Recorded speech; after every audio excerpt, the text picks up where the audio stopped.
ओम सर्वेभ्यो नमः। आप सभी को वेद विरंची वाणी चैनल में स्वागत। हम वैदिक वाङ्मय के प्रमुख ग्रंथ उपनिषदों के बारे में जानने की प्रयास कर रहे हैं। आज हम देखेंगे मुंडकोपनिषद को। ओंकार की उपासना।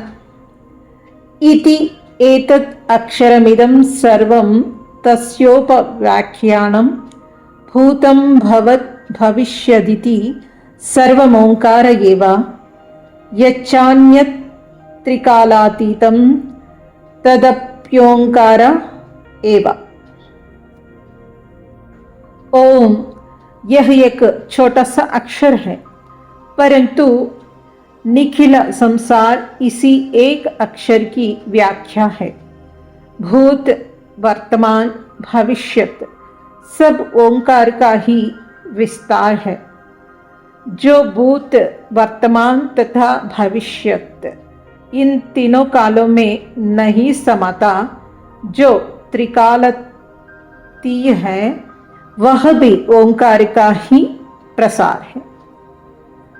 ओंकार इस एक अक्षर में जगत काल सब समाये है।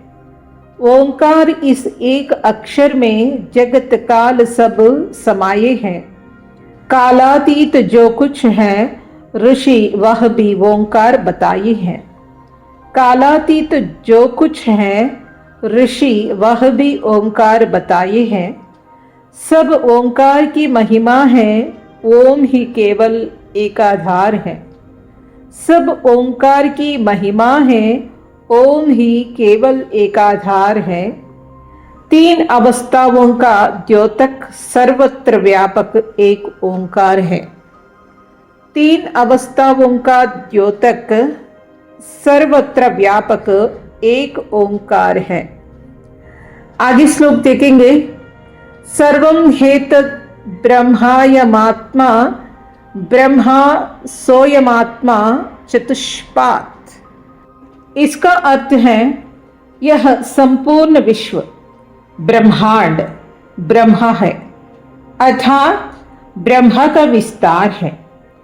इसी प्रकार हम सबका यह पिंड भी ब्रह्मा है, अर्थात जैसे ब्रह्मांड में ब्रह्मा का विस्तार विश्व है, वैसे ब्रह्मा की भांति पिंड में जीव का विस्तार शरीर है।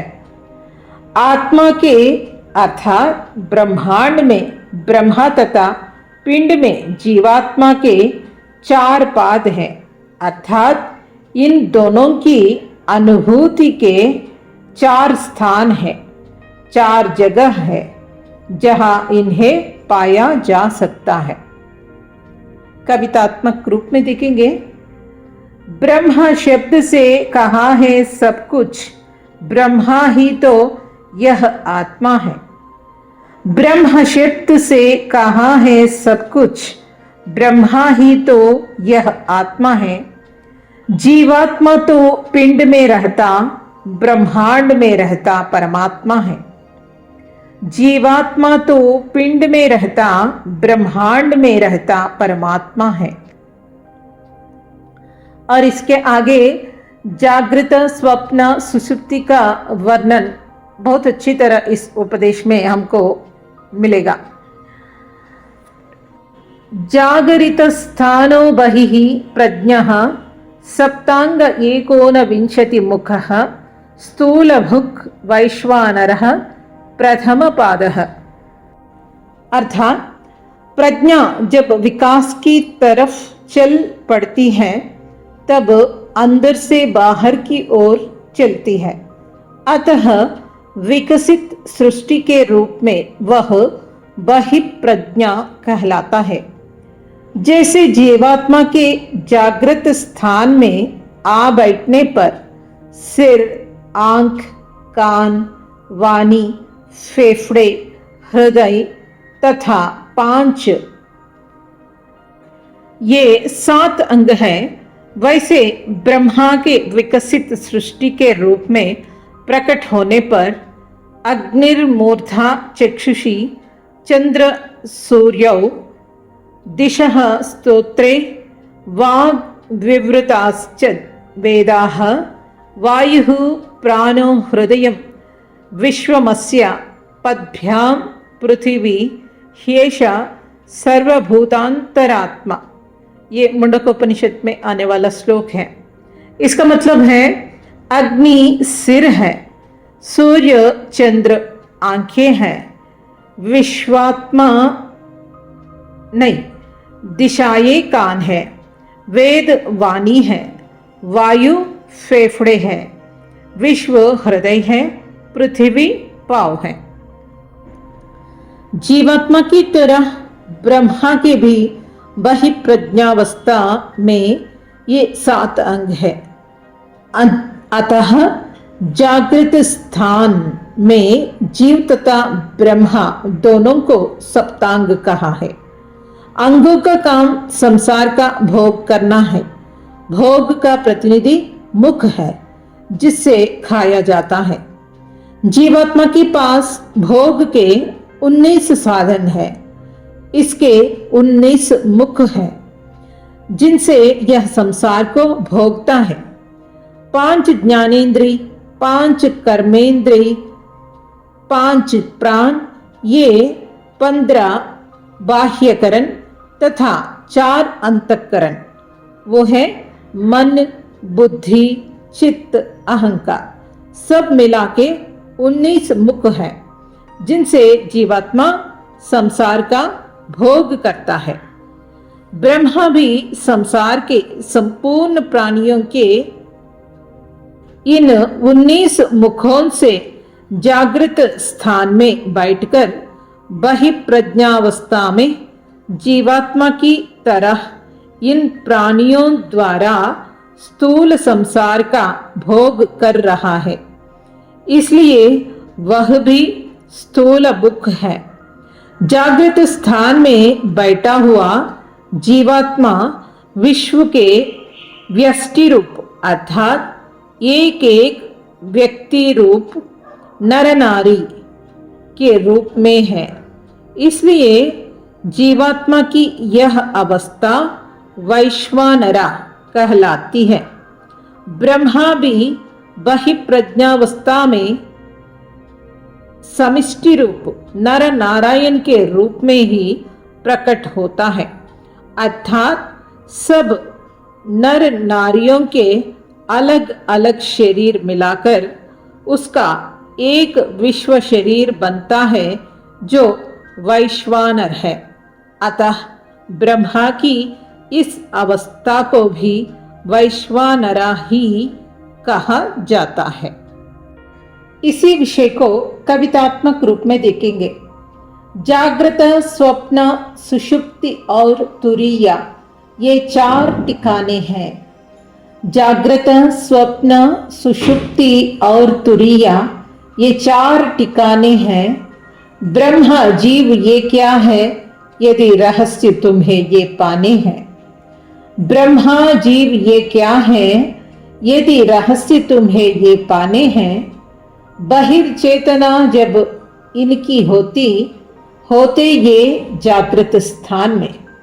बहिर्चेतना जब इनकी होते ये जागृत स्थान में। 7 अंगों से भोग जुटाते बैठे अपने एक रस ज्ञान में। 7 अंगों से भोग जुटाते बैठे अपने एक रस ज्ञान में। 19 मुखों से भोग है लगाते संपूर्ण ज्ञान हो जाता है। 19 मुखों से भोग है लगता संपूर्ण ज्ञान हो जाता है। वैश्वानर नाम दोनों का हमको मंत्र यही बतलाता है। वैश्वानर नाम दोनों का हमको मंत्र यही बतलाता है। आगे का श्लोक देखेंगे। स्वप्नस्थानोन्तः प्रज्ञः सप्तांग एकोनविंशति मुखः प्रविविक्त भुक्तैजसो द्वितीयः पादः।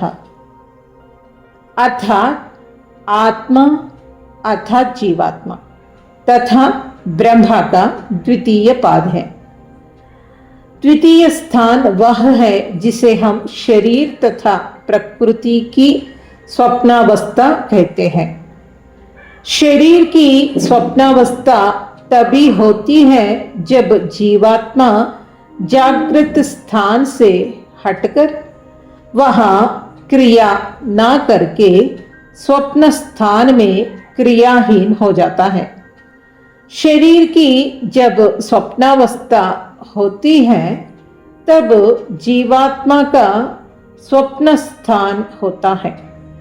उस समय जीवात्मा बहिप्रज्ञा यानी एक्सट्रोवर्ट से हटकर अंतः प्रज्ञा यानी इंट्रोवर्ट हो जाता है।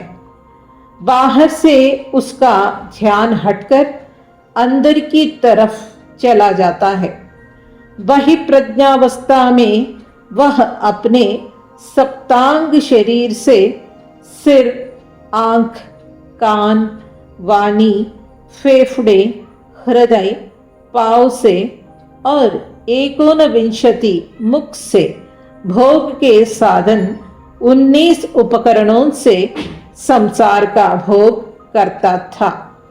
स्वप्न स्थान में अंतः प्रज्ञावस्था में भी उसके सप्तांग शरीर तथा 19 मुख बने रहते हैं। भेद इतना आ जाता है कि जहाँ जागृत स्थान में बैठकर जीवात्मा स्थूल शरीर से और स्थूल इंद्रियों से भोग करता था, वहाँ स्वप्न स्थान में आकर सूक्ष्म शरीर से और सूक्ष्म इंद्रियों से भोग करता है। यह भोग स्थूल जगत का भोग नहीं है, विचारमय जगत का भोग है, विवेक के जगत का। इसलिए इस स्थान में आत्मा स्थूल भुक न होकर प्रविविक्ता भुक कहलाता है। इस अवस्था में बाह्य संसार विचार के संसार में आ बैठता है। जैसे जागृत स्थान में जीवात्मा का शरीर वैश्वानरा है, इसका मतलब इंडिविजुअलिटी है, भिन्न भिन्न नरों के शरीर ही आत्मा के शरीर है, वैसे स्वप्न स्थान में जीवात्मा का शरीर तेजस है, तेज से बना हुआ है। जीवात्मा का जागृत स्थान में स्थूल शरीर है, इसे वैश्वानर कहते हैं। स्वप्न स्थान में सूक्ष्म शरीर है, इसे तेजस कहते हैं। तेजस इसलिए कहते हैं क्योंकि शरीर जब सो जाता है, स्वप्नावस्था में चला जाता है, तब जीवात्मा का यथार्थ तेजोमय रूप जो शरीर के अंधकारमय आवरण से ढका हुआ था, चमक उठता है। ओम स्वस्ति।